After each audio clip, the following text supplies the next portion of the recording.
నమస్తే, welcome to KTV Telugu. నేను సహస్ర.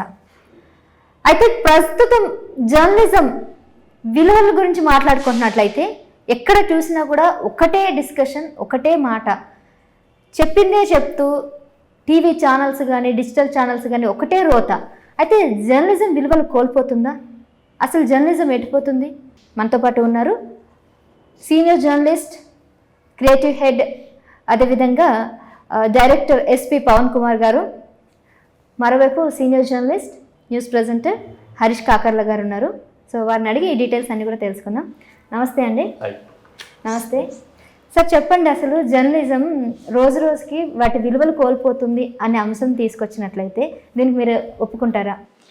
డెఫినెట్గా. అంటే జర్నలిజం విలువలు కోల్పోవట్లేదమ్మా. కొంతమంది జర్నలిస్టులని కూడా చెప్పలేము. యూట్యూబ్ వచ్చిన తర్వాత కొన్ని విలువలు అనేది కోల్పోయారని సుస్పష్టంగా చెప్పచ్చు.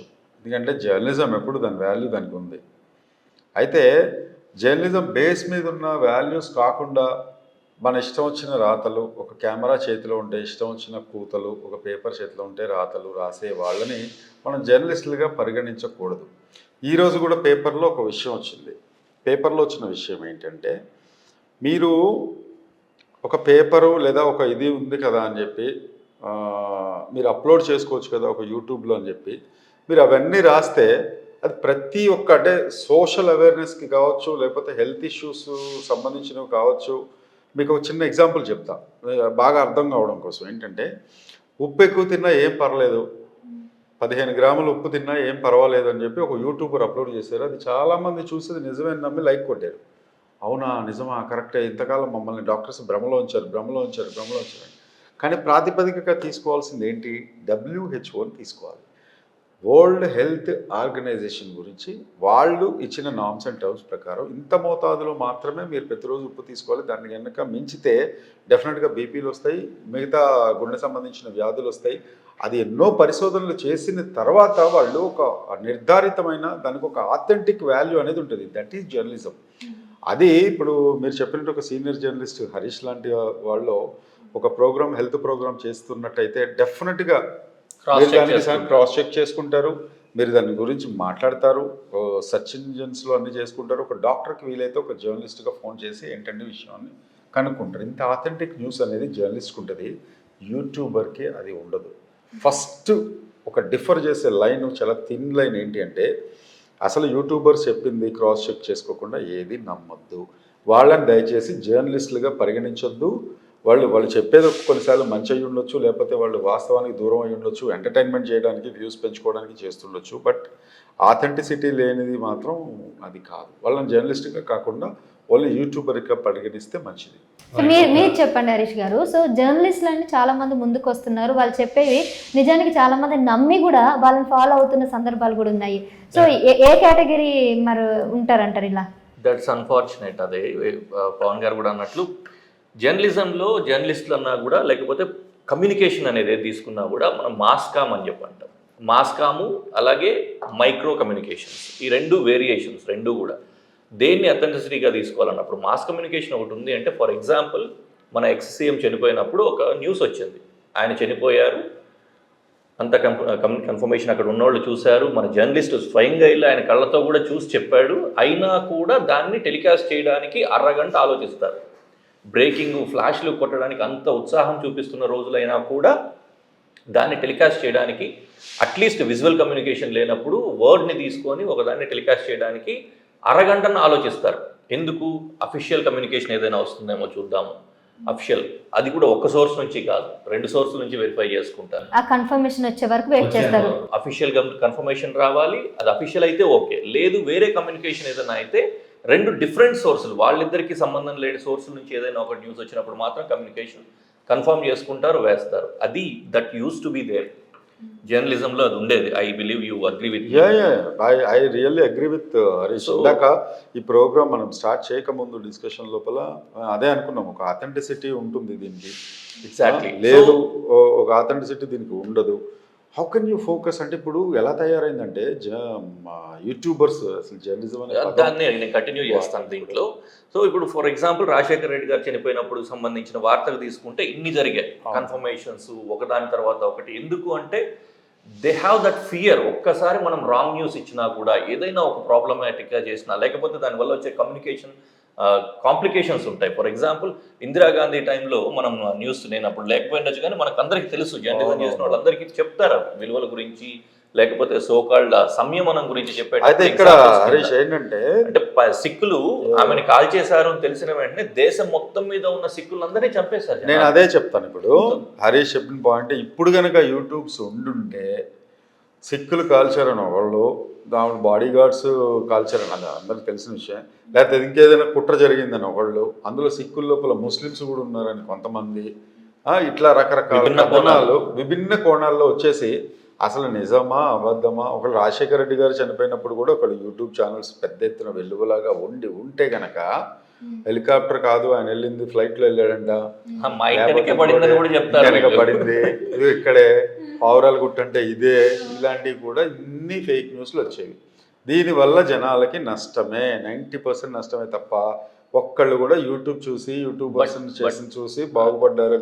యూట్యూబర్స్ బాగుపడి ఉండొచ్చు, బాగుపడ్డారు, లేకపోతే జర్నలిస్ట్. ఇందాక హరీష్ చెప్పారు పాయింట్, ఎందుకు వెయిట్ చేసేవాళ్ళు అని అంటే దాని మీద కొరడా జలిపించేవాళ్ళు.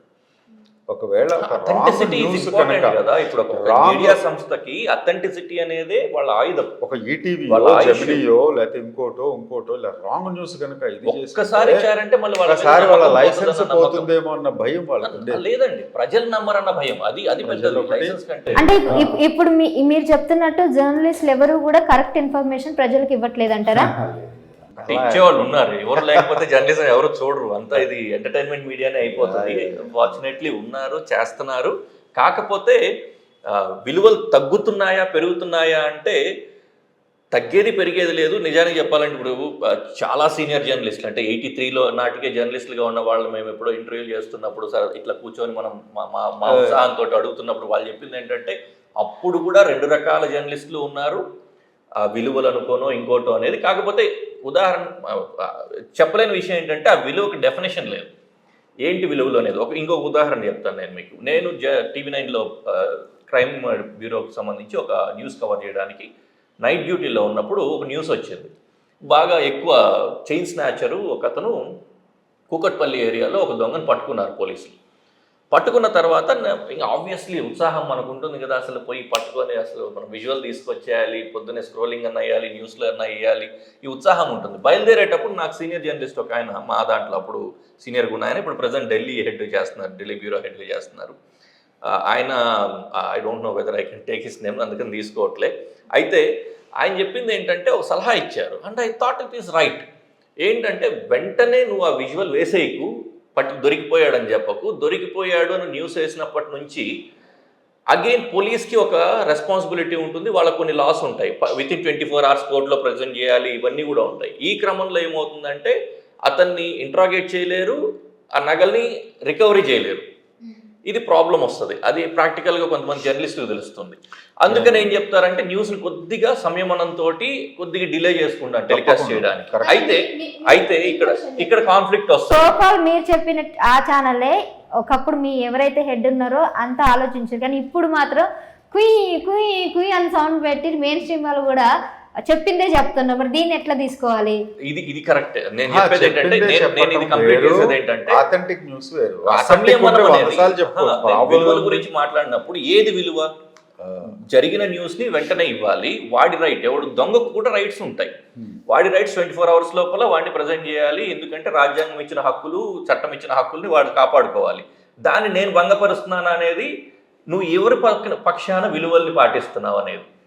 సో ఆ విలువలకి ఒక డెఫినేషన్ లేదు అనడానికి నేను ఎగ్జాంపుల్ చెప్తాను. రెండు మంచివే, మనకి ఏదనిపిస్తుందా అనేది. ఫైట్ చేశారు కాబట్టి అప్పటికి మీకు తెలియకపోయి ఉండొచ్చు, విజయవాడ ఆయేషా హత్య కేసు అనేది నేను నేరాలు ఘోరాలు ప్రోగ్రామ్ హెడ్గా చేశాను. నేను 5 సంవత్సరాల పాటు ఆ ప్రోగ్రామ్, కొన్ని 100 ప్రోగ్రామ్స్ క్రైమ్, దానికి నూతన్ ప్రసాద్ గారు వాయిస్ ఇచ్చారు కదా దానికి.